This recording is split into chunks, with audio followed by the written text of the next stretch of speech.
आणि आतापर्यंत लग्न जमवताना फक्त मुला-मुलींच्या जन्मपत्रिका आणि आरोग्य पत्रिका तपासल्या जात होत्या, पाहिल्या जात होत्या। मात्र आता मुलाची आर्थिक पत्रिका सुद्धा पाहण्याचा म्हणजेच मुलाचा सिबिल स्कोर चेक करण्याचा प्रकार वाढलेला आहे। आपली मुलगी ज्याच्यासोबत लग्न करून संसार थाटणार आहे त्या मुलाचा आर्थिक व्यवहार नेमका कसा आहे, मुलावर काही कर्ज तर नाहीये ना, असा सगळा सिबिल स्कोरच्या माध्यमातून तपासण्याचं काम सध्या मुलीकडचे करताना पाहायला मिळत आहे। जवळजवळ 18 वर्षापासून या विवाह संस्थेमध्ये लग्न जमवण्याचं काम करतोय।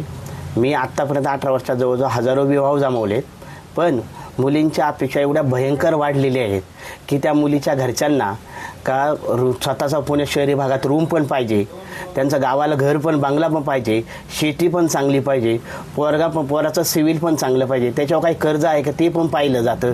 जर त्याच्यामध्ये काही जर चुकीचं जाणवलं तर किंवा त्यांना वाटलं की बाबा नाही इथं मुलावर कर्ज आहे, बाकीच्या गोष्टी क्लिअर, त्याचं कामाची पद्धत किंवा त्याच्या कंपनीचं जे हे ते व्यवस्थित नाही, तर तिथं ते तो विवाह कॅन्सल करून टाकतात। ते मुलीकडून घर सांभाळणं, मुला मुलीचे स्वभाव एकमेकाचे जुळले पाहिजेत, त्यांचं पुढं लाईफ चांगलं व्हावा।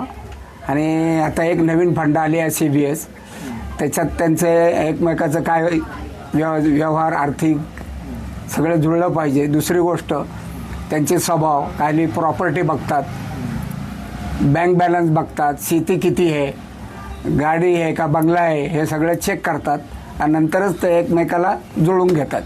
ह्याच्या अडचणी आता बघू पुढे कसं होईल, काय होईल। CBSचं आता काय इन्क्वायरी आहे त्याच्यात सगळं होऊन जाईल।